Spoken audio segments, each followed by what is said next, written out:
จ็บบัวเดี๋ยวนี้ผัวเคยตีก็เบิ่งซ้ำนี่นะเราตีนี่ เพิ่นจะตีเจ้าเฮ็ดหยังล่ะจังตี เอาเมื่อวานนี่เราจับหัวคอยลงน้ำสักลงน้ วานนี้ได้เจ้าหายใจได้บ่บัดนี้ ำเกือบเคยตายเลย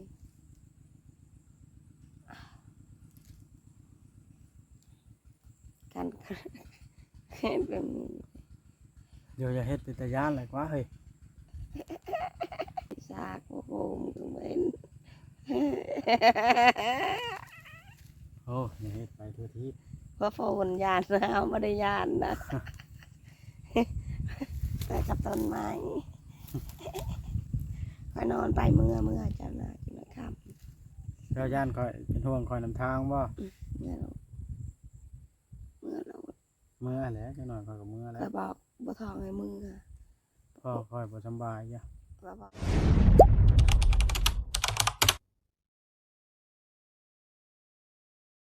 โอ้ยพี่น้องเปิดภาพขึ้นกับบัมเบิ่งบอลอยู่บอลเซาทางสาวใบตอนนี้กำลังฝนสิตกทางไอ้เทิดก็เร่งมือกู้เข่าอยู่ผูกกับบอลเพิ่นอยู่ผักเซาพี่น้องเอ้ยนี่บอลอยู่เจ้าของนาเพิ่นเนาะมืดฝนโอ้ทางนั้นก็ได้เนาะไปเบิ่งบอลอยู่บอลเซาสาวใบซะก่อนพี่น้องเอ้ยโอ้เนาะพี่น้องเอ้ยฝนตกลงมายามเข่าเกี่ยวเข่ากับโอ้ยตอนลายเลยพี่น้องเลยจักเสร็จจังใดอืม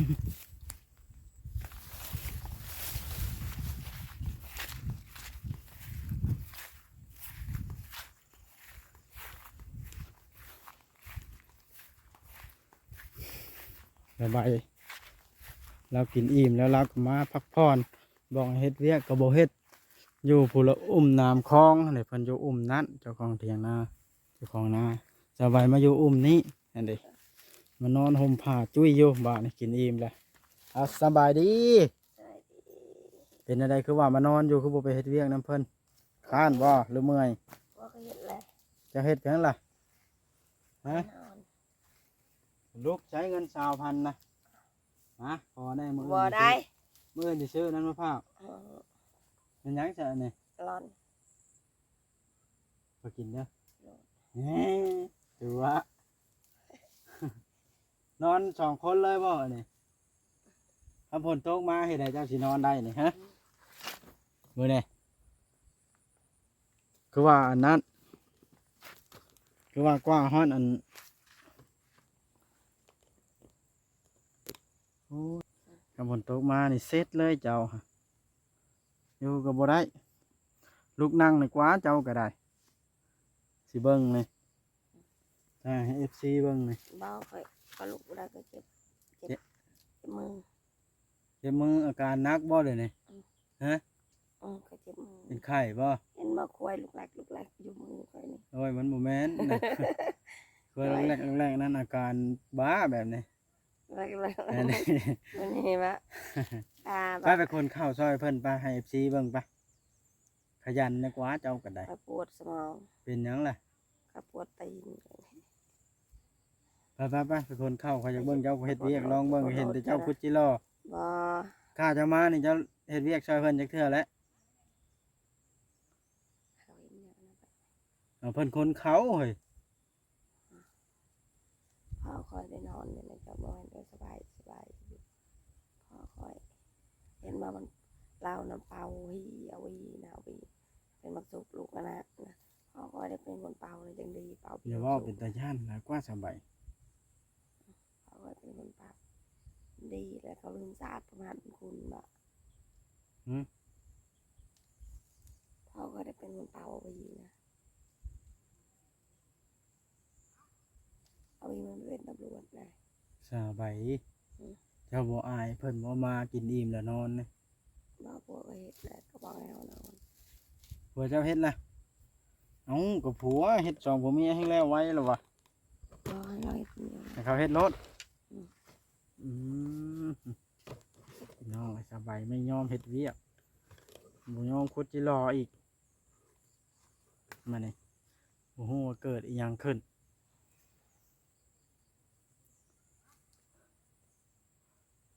ถ้าฝนตกมาเจ้าสิแล่นไปนอนอยู่ไสสมมุติว่า ไปนะก็นอนในนี่แหละ บ่มีหลังคามุงนี่ มีเด็ดปวกจะตกลงมาแต่เดิม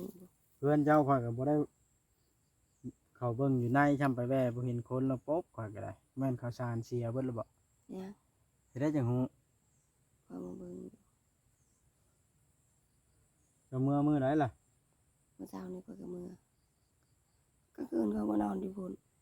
บอกไปกลางคืนอย่าตัว เอาไปตัว มีทั้งผ้าห่มมีทั้งมุ้งป่านนี้ผู้ใดสิกลางมุ้งนอนกลางเว้นอยู่นี่ บ่ เช้านี้พอแพทย์มาได้เช้าก็ยังหาบ่เห็นในเฮือนเจ้า เขาอยู่ในเรือนนะเขาเป็นกระแจนะเว้น ฮะ เขาเป็นลูกกระแจนะจะรู้อยู่หันน่ะเว้นเฉพาะ ว่าแล้ว กระแจทองนะกระแจบัวตัวนี้พวกเคยตีก็เบิ่งซ้ำนี่นะเราตีนี่ เพิ่นจะตี ที่เจ้าเฮ็ดหยังล่ะจังตี เอาเมื่อวานนี่เราจับหัวคอยลงน้ำซักลงน้ วานนี้ได้เจ้าหายใจได้บ่บัดนี้ ำเกือบเคยตายเลย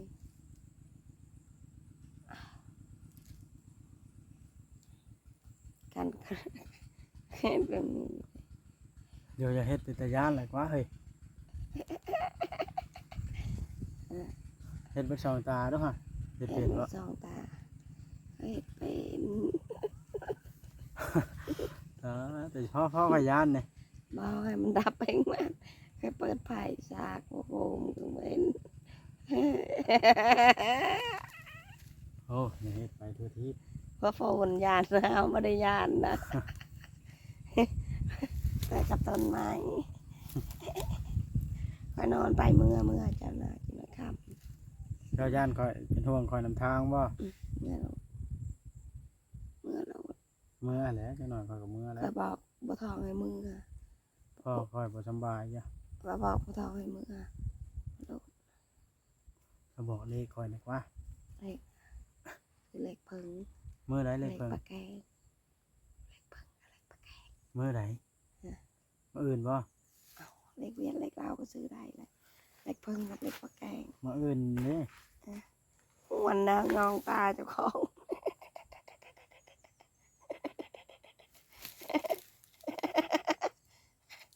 วันยังยองตาแซบแซบตาเศร้าเลย กินอิ่มแล้วนอนเลย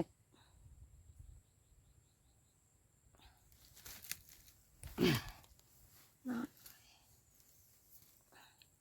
คอยสินั่งคอยไม่ที่คอยนอนกินเขาให้กินแล้วนอนอยู่แล้วกันนึกเรียกเลยเขาให้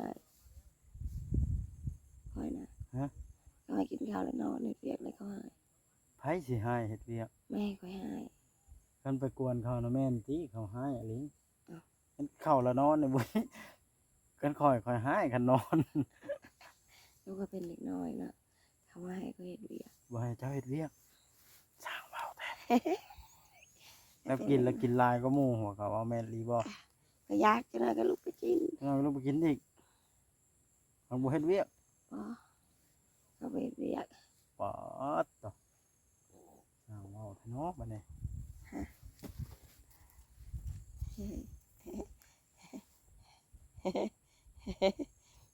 กินเป๊ปซี่ เป็นหยังจังโวยวายเช้านี้ จะพูโอ้ให้เฮาดู เรื่องข่อยผูกบ่เป็นได้โอ้นี่ไปส่งเพิ่นรถ เอาแล้วเรือไผ่มันโอ้เรือไผ่ ไปแก้โอ้ยขี่มาบ่แล้วก็หายแล้วเฮ็ดแบบนี้ เราสิให้ยังจะให้เขาช่วยชอบตายนี่แต่เขาจะพาพวกเขานอนแรง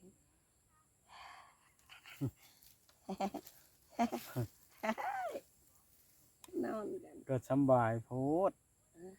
เจ้าว่าแล้วสำบายโพดสะดอกมักหมู่เฮ็ดเวียกเพิ่นอันนั้น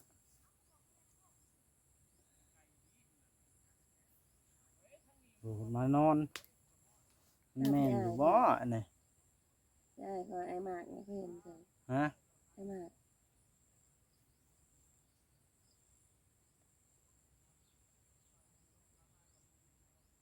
เพราะว่าได้หมากเป็นไอ้เถิดเจอแล้วก็ไปอยู่ ฮะ ไอ้ห บ่ มาก ค่อยสิพาไอ้เทิดเมื่อก่อนได้อซะ อะไร ก็สิเมื่อเรือนแล้วเว้าเราสิเมื่อไปพาเมื่อเด้อ บ่ได้ กลางคืนมันบ่ไต่ขึ้นจับคอเจ้าบ่สบายนี่หลายแท้มึงเนี่ยนี่เจ้ามานอนอยู่เลยโตบักใหญ่ๆนึงเด้อยู่ เจ้าอะไรตีทิพย์โลดแต่กันยาวๆตีทิพย์ อยู่คอยบ่กล้าตีแล้วยันบาปเวรเนาะนั่นแหละพี่น้องถ่ายไกลๆให้เบิ่งกระโตกใหญ่ๆนึงเด้โอ้โตตะย่านหลี นี่ นี่ นี่แหละเคยสับขาดครึ่งหนึ่ง ฮะ สับขาดครึ่งหนึ่งแล้วหัวมันก็ไปที่หัวแล้วก้นมันก็ไปที่ก้น มันสิไปได้ซับขาดแล้วมัน ไปได้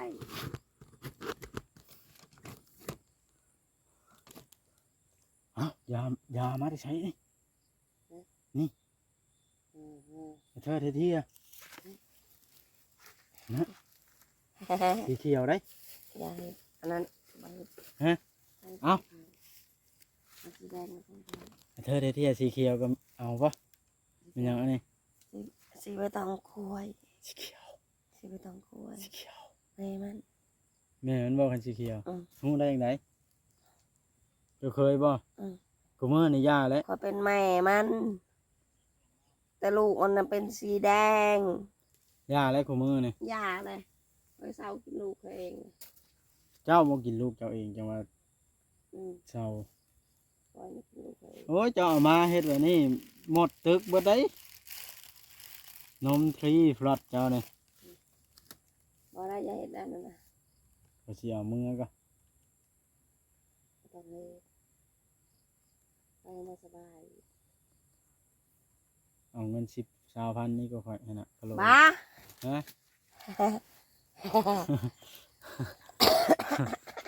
บ่ให้ปะผากซื้อแม่มาอื่นเขาจะซื้อมาให้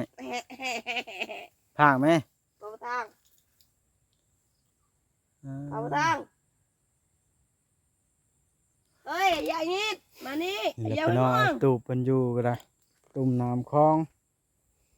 อ๋อเพิ่นโมนเพิ่นเมียนข้าวเพิ่นบ่เมียนสบายก็ได้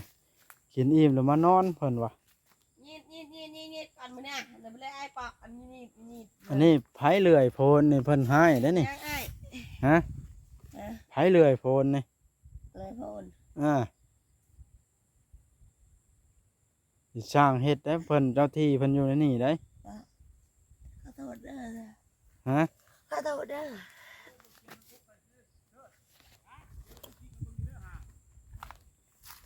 อันเด้เมื่อกี้เราเว้าหยังนั่นน่ะ โอ้โหเจ้าตามเราเอง อือ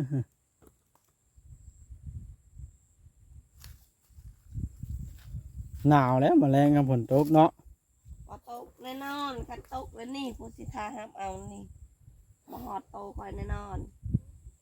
แมลงแล้วฝนตกวะ ผู้สิทาห้ามเอาน้ำนี่คือว่าน้ำเดียวสิทาห้ามเอาน้ำแต่ถึง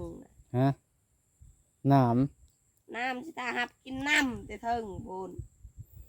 โอ้ยเราไปทัวแทะบาทนะ ยังมาเสืออยู่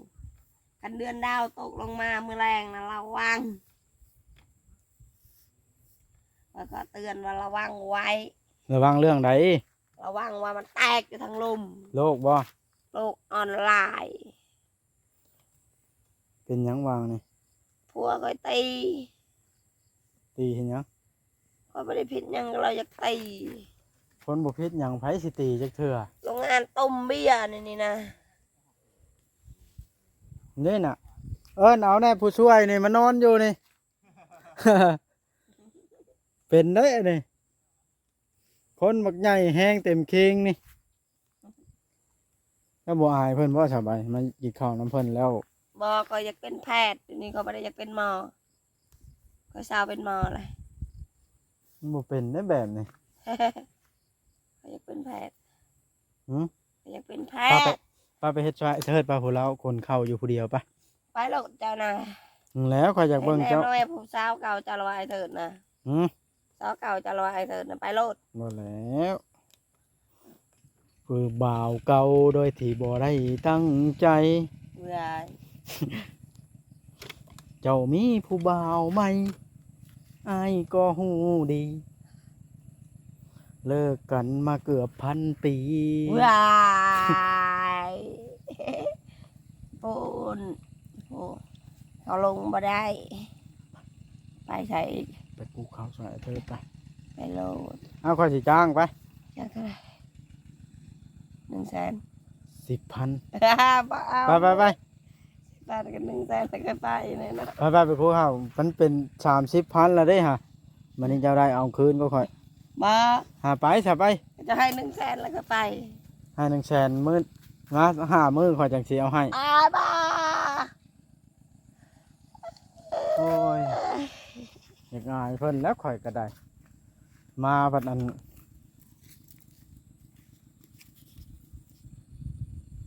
บางหน่อย น้อยใช้ น้องคอยแบบน้อยนะ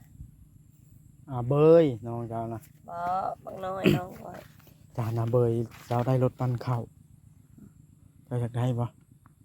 อ๋อ เป็นอะไร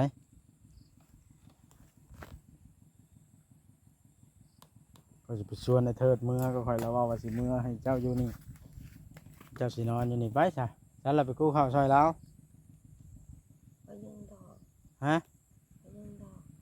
ไปบ่แบบนะ ไปซื้อยาเอ็มแต่สิ้นเลยก็กินเลย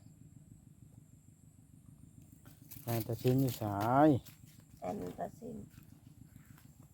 ไปกู้ข้าวกันไปสิซื้อให้ไป ไปได้ไปเจ็บท้อง แม่น พวกเขามาเลยจ้ะไปเจ็บท้อง แม่นสิได้ลูกบ่ จู โอ้ยพี่กับเมียแล้วเราไปมัดเข่าทางนั้นไปนะไม่ไปมัดซอย อย่างนั้นแหละ สร้างเป็นนาลีอันนี้ข้านแห้งชาวบ้านเลยนะมาบ่เฮ็ดเวียกคันข่อยเว้าความจริงไปนี่สิให้ข่อยก็ให้ข่อยลดแล้วคันรับบ่ได้ก็ได้ ให้เนี่ย โยยันว้าข่อยเว้าว่าข้านก็ให้ข่อย บอกเขาให้ กินแล้วนอนเฮ็ดได้อยู่ก็ได้บ่ได้ไข่ได้น้ำมาอยู่น้ำเพิ่นเพิ่นมาอยู่เผาไอ้เทิดซื่อๆบ่เจ้าย่านเราไปใช้ไอ้เทิดจังมานอนเผาแล้วนะเราเฮ็ดเวียกนะ จะให้เราเห็ดเวียกคอยนอนแต่คอยนี่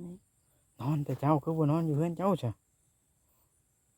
เขาก็ไปน ยั อน น ย่านโจรบ่ เอื้อนคอยกัน ย่านโจรบ่ ยานจนบนใจ เนี่ย ย่านโจรแม่นปล้นใจบ่ อืม เอาไปเจ้าก็ได้ โอ้ยบายไอ้เจ้าก็ได้บุกเกรงใจเพิ่นก็ดีมาก็ได้เพิ่นอยากโวยวายล่ะโวยวายใหญ่ละตั้งสติเด้อไอ้ใบายเด้อบ่มีไผสิแพงเฮาตลอดเอ้ยข้อยสิบอกเจ้าให้คันเฮาทำตัวดีจังอันมีผู้แพงเห็นบ่แม่เจ้าเรายังให้เจ้า ให้เราให้แล้วพอก็ตายนะเราบ่มาหามทีม แม่เจ้านะ อืม เป็นหยังพอเจะต้องตายค่ะ พอก็ตายเราจะไปเป็นหัวโพนบอกกันนะ อื โพน ม นี่ก็ไม่เห็นโพนอะไรก็ไม่เห็น แม่นบ่ อันนี้นะไม่ให้คอยนะเห็ดกลืออยู่ แม่นบ่ อืม ว้าวไปตัวทีบอ้าวเสื้อแขนยาวคอยนี่คอยสิให้ แล้วเชิญยังเอาแล้ว ไปกู้ข้าวใส่เทิดแม่ซะ ป้าเขาคอยอยากได้สนับมือ โอ้ยกำมือคอยบ่หายอันนี้คอยก็มีทงเดียวนี้ ต้องเดียวอะให้ผู้บ่าวคอยนี่ ห่มผู้ละพื้นบ่ก็ไม่เทิด ผัวเขาแต่มาเป็นผู้บ่าวคอย เมียมาอยู่นู่นก็จอบลอยสุกตาของผัวเพิ่นนี่ ใส่เสื้อไอ้เทิดยังเสื้อของเจ้าก็สีชมพูพุ่นมือนะ แซนสีชมพูเขาไม่สนใจ เริ่มร้องเพลงแล้วพี่น้องไอ้ จะ บ้า ทั น กมา ครับ จะ นี่ละ สี ชีวิต ค่ะ ของสาวใบก็ได้ เออ พี่น้อง ว่า เท่า แม่น กัน ว่าน้องว่า มา แก บ่ได้มา2 มื้อมาเยี่ยมเพิ่นมื้อคอยบ่มาแล้วโวยวายว่าซั่นตามที่เพิ่นรักคอยมาแล้วมื้อนี้อารมณ์ดีอีกแล้วร้องเพลงแสดงว่าค่อยเท่เอ้ย เท่บ่ค่อยนี่ชาวใบ อื ท่ซำใด ไอ้น้อยเท ไอ้น้อยผู้เท่ค่อยบ่เท่จักดีบ่ น้ เด้ อย นี่ ไอ้น้อยพอบักเล็กอะไรงาม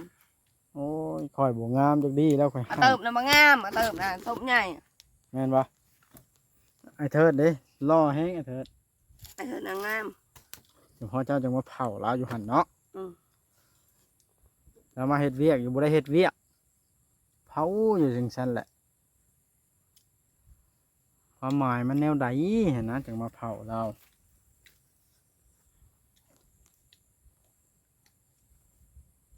แบกกระเทียมเด้อน้อง แม่ ตัดอุดมเด้อน้อง แม่กระเทียมไปทางไหน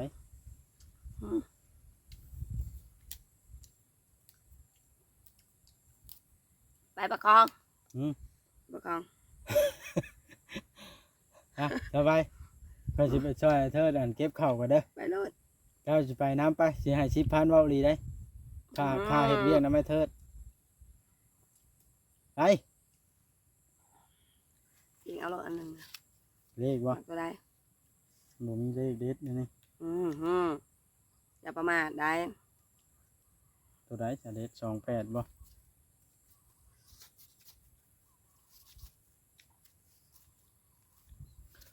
พี่น้องคลิปนี้ก็สิได้จบคลิปลงซะก่อนไป